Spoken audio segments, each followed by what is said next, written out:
Ladies and gentlemen, today's guest is a Bitcoin veteran with a background in Austrian economics and political philosophy. This man has a passion for Bitcoin education and a true lover of the keto diet. In the morning, you can find him mowing down on bacon and eggs alongside a big black coffee with a stick of butter inside. He's an absolute lover. This gentleman is also the author of 2 books, Bitcoin, Separation of Money and State, and Enemies of State, Friends, and Liberty. Present day, he's a Twitter guru and brand ambassador at Trezor, the world's original crypto hardware wallet, which was invented by the team at Satoshi Labs. I am pleased to welcome to the Crypto News Podcast, Josef Tětek. Josef, welcome to the show, my friend. Hi. Thanks for the invitation. You're very welcome. Got to jump right into it. How was your morning coffee with the stick of butter this morning? Yeah, it was pretty good. Actually, sometimes I use just butter. Sometimes I use ghee, the clarified butter. And it's very compatible, as you said, with the keto diet. So I like to just keep it low carb because that's how you can achieve great focus, great level of energy, and just focus on what's important, like Bitcoin and stuff. I love that. When did you get on the keto diet? It's quite recent, maybe September 2020, when I read some stuff from Paul Saladino and Sean Baker. I would recommend everyone to follow these guys and give a read of their books. And it's been great ever since. I always thought my energy levels were like my own personal problem, but it's just an inappropriate diet, basically. So if you go for a low carb keto diet, you can majorly increase your energy levels and focus and such. So it's great for everyone who wants to be productive. I completely agree. I've tried it myself. Right now, I am consuming carbs. Just I'm trying to bulk a little bit. I'm a bit of a milk bag right now. Haven't really, been working a lot. Definitely haven't been taking the type of care that I should be in regards to my body. But what about fasting? Do you ever mix in any fasting into the mix? Yeah, I do intermittent fasting, 16-8 or 18-6, about 2 or 3 times a week. And I like to finish that with a nice bowl of beef, basically. I like to slow cook my beef cuts. So I really love those days where I'm fasting for 18 hours and then I finish with 2 pounds of beef. That's really good. Well, that sounds tasty. That sounds absolutely tasty. I've been really excited for this one. You and your company, Satoshi Labs, and furthermore, Trezor, have done some incredible work in the space, and we will jump into that later. But before we do, I want to touch on an article that you wrote a couple days ago for Earth Day. This was a special article on Trezor's Medium page that you wrote, and it was titled The Ecological Impact of Mining. Well, it was actually titled Why Bitcoin's Energy Use Will Not Destroy the Planet. I took a deep dive into this. You also referenced a couple quotes and articles from Nick Carter, one of the Bitcoin goats, who has, done a lot of work in the space. I would love if we could start off by you telling our guests a little bit more about the farce of Bitcoin energy usage and how it really isn't that bad for the planet. Sure. So the article was written as a kind of tribute to Nick Carter because I really respect the work he's putting in, and it's just great. But one maybe tiny problem with Nick Carter is he's writing really deep dives into the topics. So just in the past 6 weeks, he wrote 3 really long articles on the mining. So I wanted to shorten it a little bit and make it accessible for everyday reader. So it's a sort of TLDR of Nick Carter's arguments why Bitcoin isn't going to destroy the planet. And the gist of it is the critics are really just looking at the surface of the problem of Bitcoin mining. They are just pointing out Bitcoin is using a lot of energy, and then they extrapolate on that. What if Bitcoin is used 10 or 100 times more? Will it consume 10 or 100 times more energy?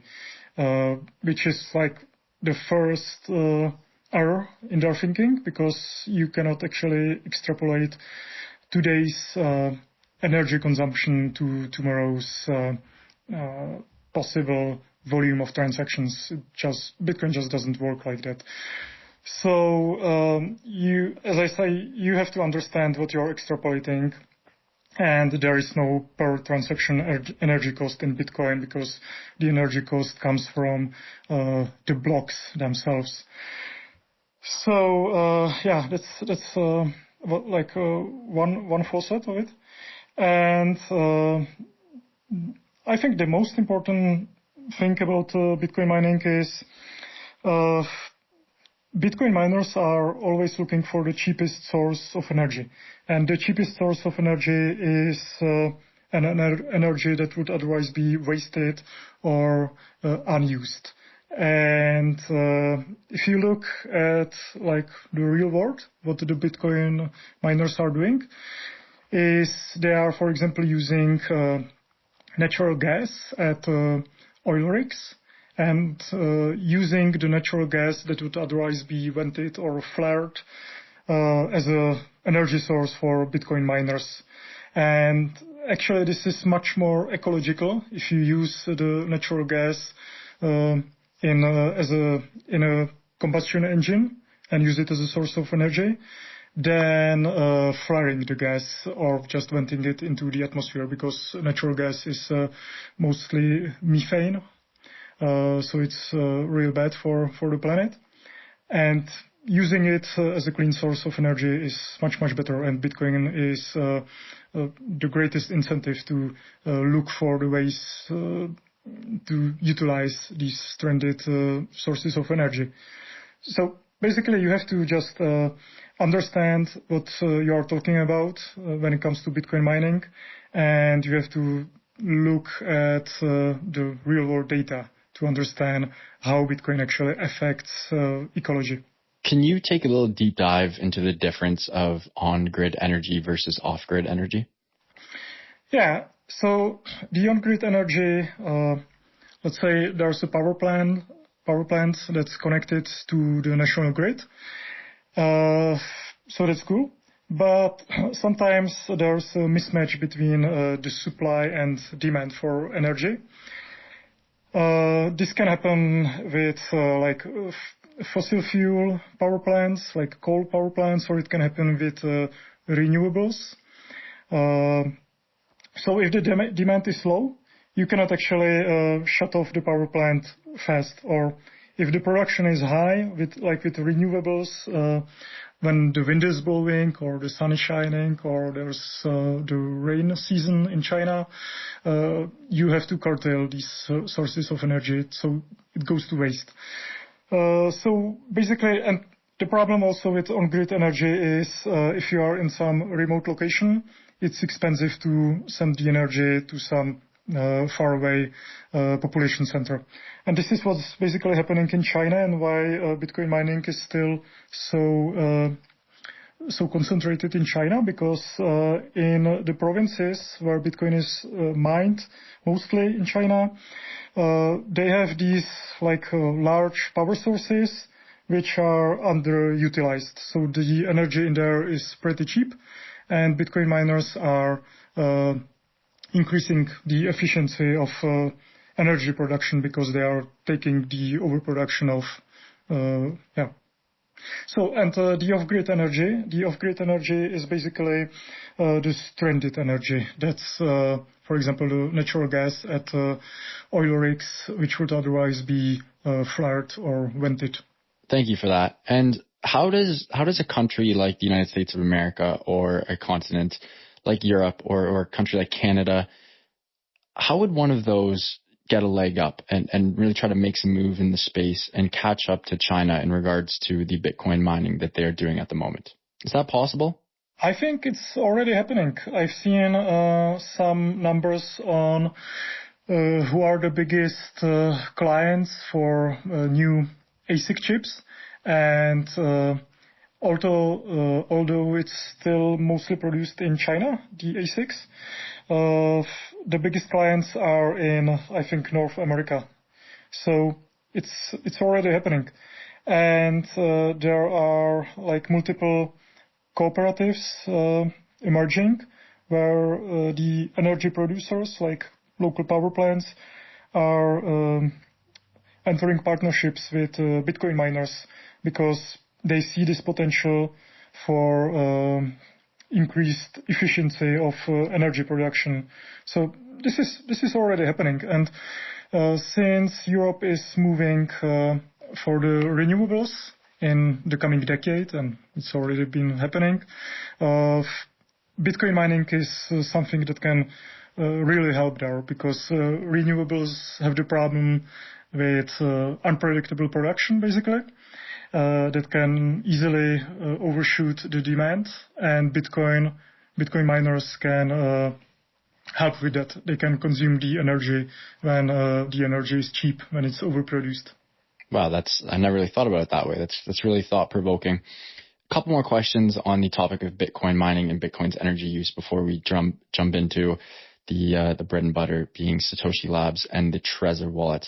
Who are the organizations and the groups and the lobbyists that are really pushing this Bitcoin energy use narrative and how it's, the worst thing ever for the environment? What groups are really pulling those strings? That's a good question. I think some of it is part of general misunderstanding of Bitcoin and distaste of Bitcoin as a non-state neutral currency or money. And so it's heavily pushed by journalists that either they don't do their homework or they are intentionally trying to confuse their readers and give them some ammunition for criticism, which isn't necessarily fact-based. We've seen this recently with New York Times and Nick Carter's article, like the most recent one on ecology of mining is a critique of the New York Times piece. And he just completely destroyed that because it was so full of errors. And I don't think the paper and the journalist didn't know it's full of errors or that it's dishonest. I think they know better than that, and they can do their research. So yeah, part of it is definitely political, I would say. It is a hot topic. That I'm sure when the New York Times posts an article like that, they definitely get a bunch of views, as everyone and their cousins do care about Bitcoin and especially the ecological impact. I guess last thing on the Bitcoin energy usage, and I've heard a lot of different stories about this. Let's talk about the recent drop in Bitcoin price. I know a lot of that was attributed to the power grid going off in that city in China that really made the hash rate take a plunge, and that obviously affected the price of Bitcoin. What's your take on that? And is that actually true, or is that just a farce? Well, every time Bitcoin drops or goes into a rally, you can always find some narrative that seems to fit it. So I don't think it's that much related to the hash rate drop. Or if it was, the price is basically back where it was like a few weeks ago. So who knows?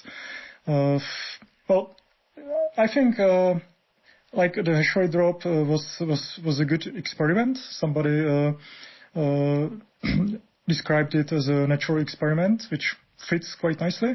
And we've seen that the fee market works. The fee rates shot up high, and you had to pay if you wanted to get into the next block, which is how Bitcoin is supposed to work.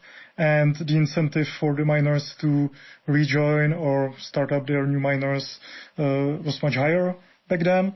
So that's good. And yeah, I don't read that much into it. Like I never know when the price drops or rises on the short term. What's the cause? It's it's just more people are buying or selling at the moment, and they have their own they have their own reasons for that.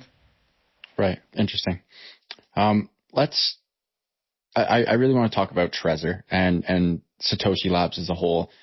Not a lot of people know that Trezor is owned by Satoshi Labs, the company that invented and created the Trezor, which is probably the world's most famous hardware wallet, definitely a world-class hardware wallet, and really pioneered the space. I'd love if you could give me a little history lesson in regards to Trezor and Satoshi Labs, and then we'll get into some of the nitty-gritty. Sure. So, Trezor is the world's first hardware wallet, and it was invented by two guys, Slash and Stick. They are Czech and Slovak, respectively. And Slash and Stick were the early adopters of Bitcoin in like 2011. Slash actually came up with the first mining pool, the Slash pool.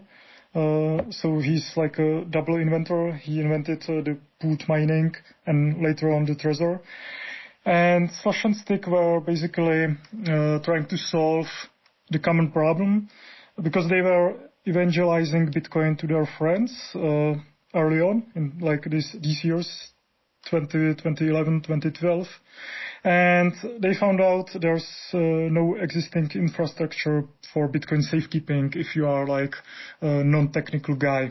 Because if you are a technical guy, you could securely boot up Linux laptop via flash drive and such, and keep it totally air-gapped and store your Bitcoins that way. But it wasn't doable if Bitcoin is going to take off. So they basically met at one Prague hackerspace. It was called Brmlab, and they started working on the prototype for the hardware wallet.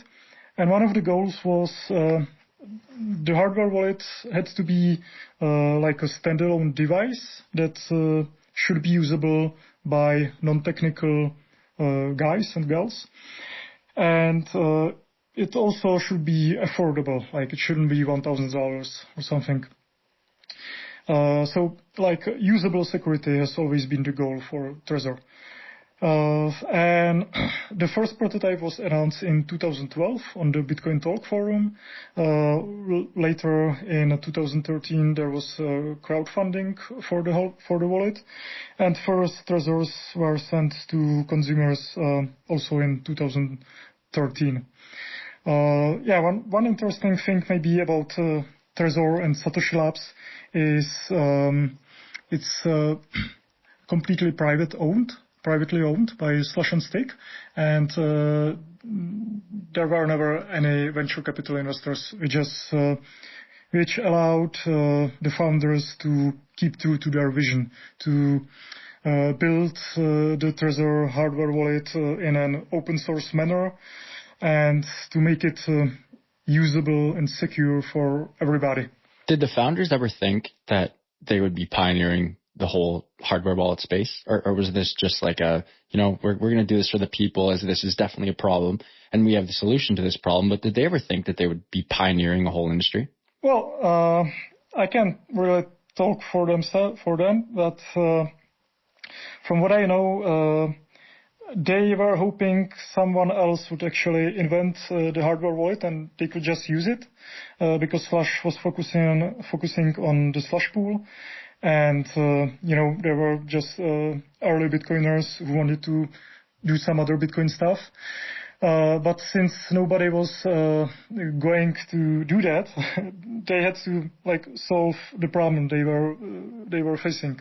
So I think it was the best incentive when you're making a product. You have to solve your own problem and the problem that you perceive in your friends and some other people, and it's just natural to go from there because you know what kind of problems you have to solve and what trade-offs you can make and what kind of trade-offs you cannot make and such. But I don't think there was actually any ambition to become the global hardware wallet that came later on when actually it took off and there was a real demand for standalone device to safekeep Bitcoin.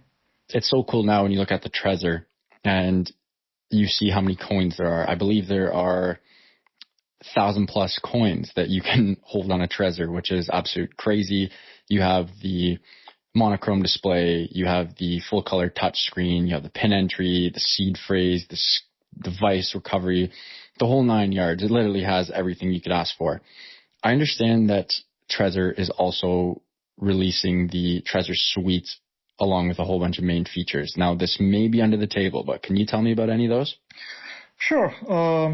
Well, actually, Trezor is fully open source, and that's not just from the hardware perspective, but from the software as well. And we actually have an open roadmap, so we can take a look like what's coming in Suite. And just to let you know, Suite is going to be publicly launched on the Bitcoin 2021 conference in Miami in June. So everything is going to be talked about in there.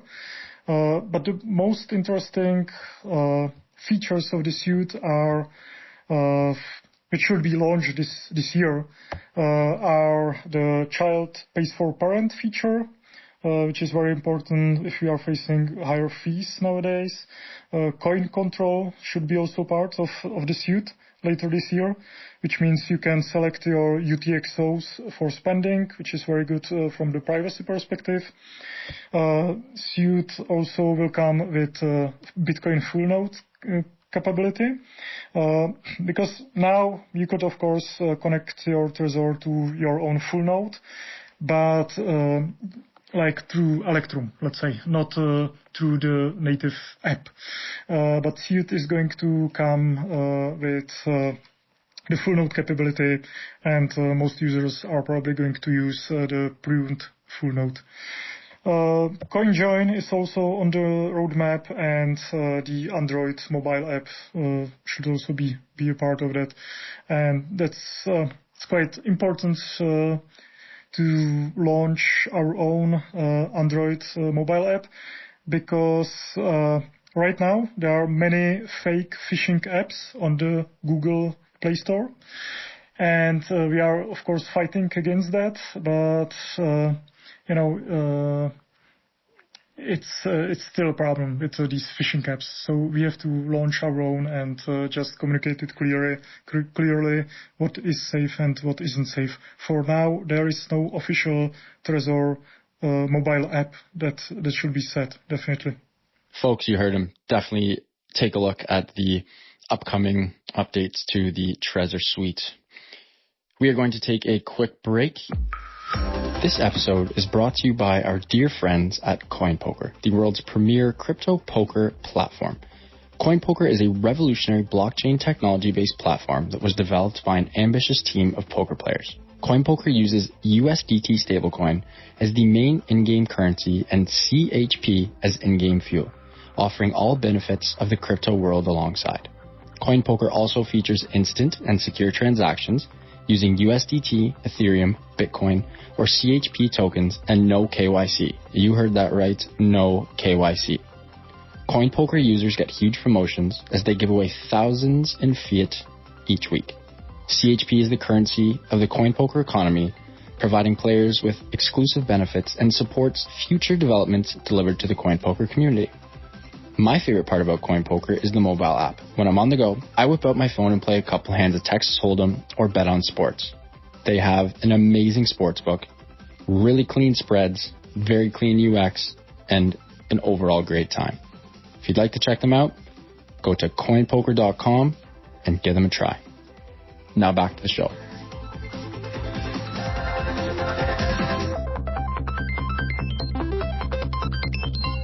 Josef, next topic I'd love to jump into is seed phrases. As you guys have done so much in that space, do you have any crazy stories about people forgetting seed phrases and just blowing up customer support, trying to get it back somehow? Like any crazy $1 million loss stories? Well, yeah, unfortunately there are a lot of them. I won't probably go into any specifics, but the biggest problem with seed phrases and making a backup of the seed is people are trying to come up with their own security practices. Like they write down the 24 words and then they try to shuffle the ordering of the words, and they think they can remember the new ordering. And the aim is to confuse the potential thief, but they end up mostly confusing themselves. So yeah, we sometimes see that, somebody shuffled their words and they cannot remember the order, and they think the entropy isn't that large. But if you shuffle around 24 words, it's still pretty much unbreakable, like a true brute force attack. So nobody should do that. You should use, if you are going to strengthen your backup, you should use Shamir backup for that, and you should use passphrase. But please don't do anything with the ordering of your seed, or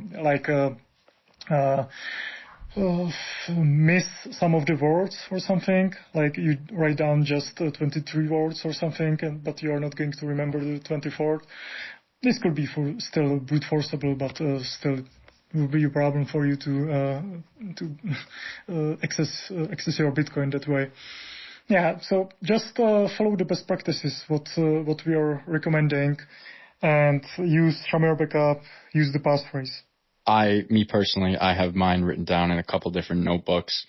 A friend of mine actually just sent me a seed secure, and I can put that on steel. If my house ever burns down, praying to the Lord it does not, but if my house ever burns down, that paper will be toast, and on the seed secure, which is in metal, that will still be there. Again, that's for the extremists, but can you tell me about Shamir backup, the recovery seed and passphrase? Sure. So yeah, you actually touched a little bit on that. If you have a simple seed written down, you basically are faced with a problem. Do you keep one copy of it in your house, and if it burns down, it's gone? Or do you make multiple copies of that? So you have some redundancy, but you have a problem that somebody can find it and steal your coins. So Shamir basically solves for that, because you can create some redundancy by basically making multiple shards that can be interconnected later, and you can access your wallet this way. But if one of the shards is found, you're not compromised. Your security is not compromised. Actually, one of the most basic Shamir setups is 3 out of 5, where you create 5 shards of, let's say, 20 words, and you have to combine 3 of them, and it's any of those 5 shards. So if you combine 3 of them, you can access your keys later on. So that's much better from the security standpoint than just making 5 copies of your ordinary seed, because this could be used against you. So Shamir is, I guess, right now the best way how to make a backup of your Bitcoin wallet, and you can do Shamir backups through Trezor T. It's the newer model. Trezor 1 so far doesn't have the capability of doing Shamir backups. And one of the important facts about the Shamir backup is it's an open standard. It was defined by SLIP 39. It's Satoshi Labs Improvement Proposal 39. So if you do Shamir backups, you are not locking yourself into some closed ecosystem. If Satoshi Labs went bankrupt and there were no more Trezors, you could still recover your Bitcoins on some other device that follows the Shamir backup standard. And for example, Kobo Vault is also supporting Shamir backup. So it's an open standard that other manufacturers are gradually adopting as well. I think that's important to remain remain open and transparent, and just increase the security of the whole industry, not just of our own devices. And the passphrase, that's also important, because Trezor devices don't come with the secure element chips, and that's totally intentional, because secure element chips are basically black boxes where you cannot actually look inside what's going on. So if there's any vulnerability, you cannot know about that. If you find out some vulnerability in a secure chip, you cannot disclose that because they are under NDAs. So you have to trust the manufacturer, and you cannot verify it, which goes against like the basic Bitcoin premise that you cannot trust, you have to verify everything. And Trezor is based on this promise. So everything we do is open sourced, and secure elements just don't follow this practice.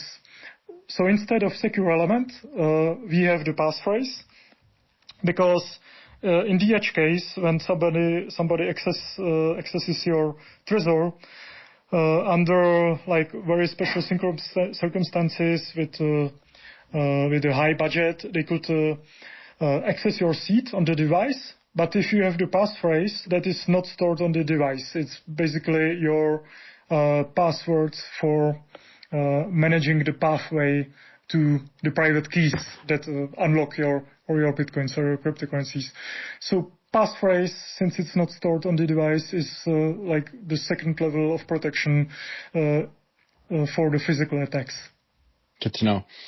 I know this is a very tough question, and it's extremely contextual, but how do you recommend for a crypto rookie who has maybe started, increasing his or her bag of altcoins, shitcoins, and some of the stable coins, and then of course you have your Bitcoin, your ETH, so on and so forth. At what financial level do you take those coins off of a hot wallet and bring it onto a cold wallet? Is there any industry best practice, or is it strictly based on the user's comfort level? Well, I think if your portfolio is worth like $1,000, it's okay to buy Trezor by then. If you have like $100, it's probably okay to hold it somewhere else. But as the portfolio value goes up, you should definitely think about securing it properly, which is in Trezor, in a hardware wallet, where you control your own keys, where you can do the proper backup, and such. And one of the problems is also, for example, inheritance planning.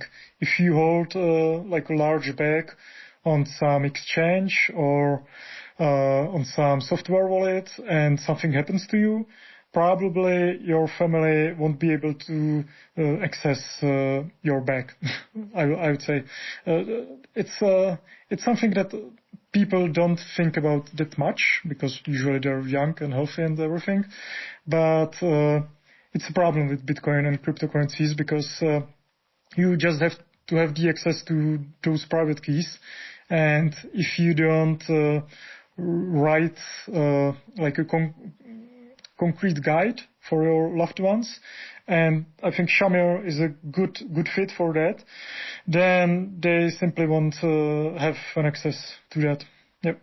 That's no one ever wants to think about potentially getting decked by a bus, but I guess that's something you have to think about, especially when you have hundreds of thousands or sometimes millions, and the odd whales who have billions in their crypto wallets. Definitely thoughtful.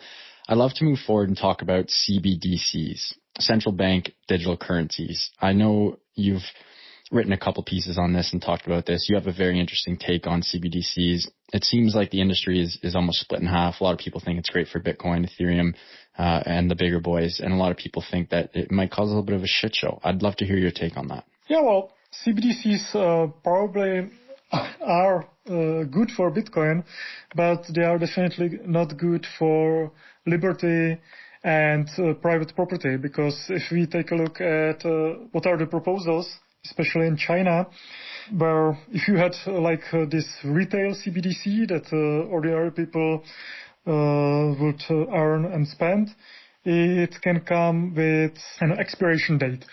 So you receive $100 and you have to spend it in 30 days. You cannot save it.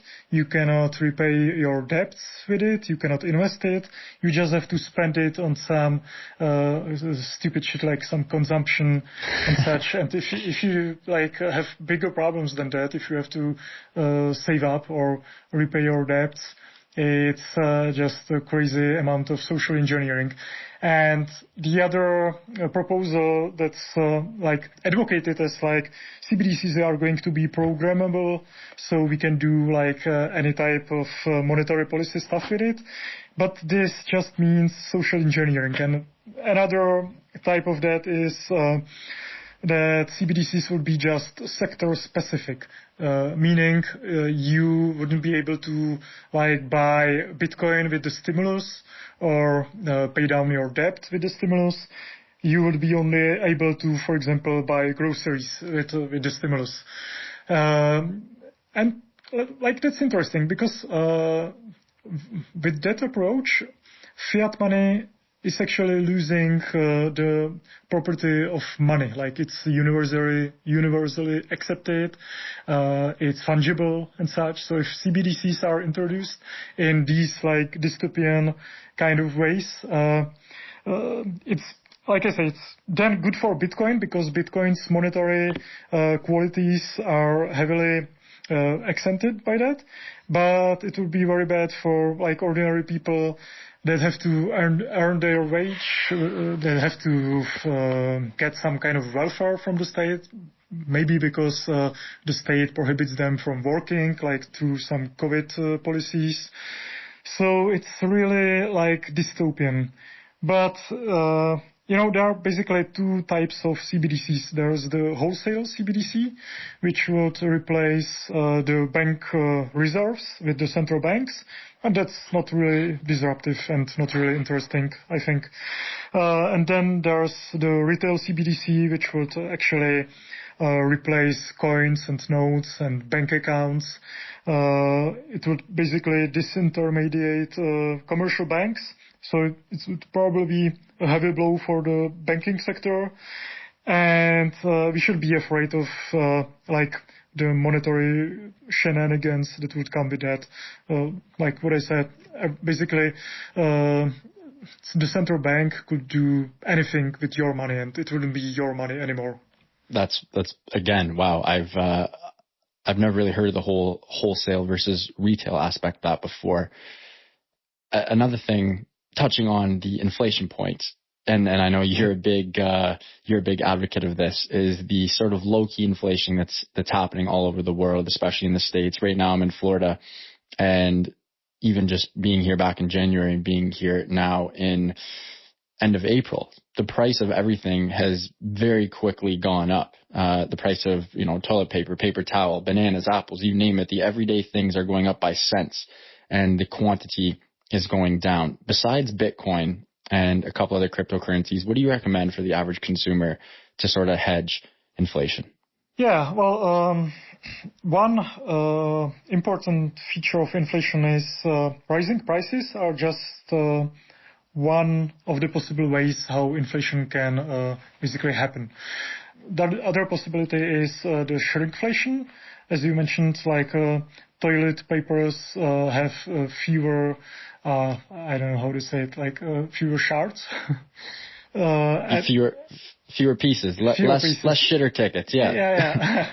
And like the packagings are getting smaller and bottles are getting smaller and such.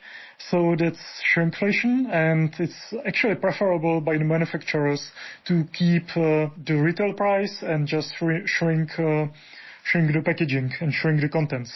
And the third option is what I call like crapflation, where you lower the quality of the products. And yeah, like if you have chocolate bars, what happens over the years is they are getting smaller, that's the shrinkflation, but they also have lower like cocoa powder content and more sugar and more fillers. More fillers, yeah. So that's how inflation happens as well. when it comes to hedging against inflation, I think Bitcoin is still the best long-term hedge against that.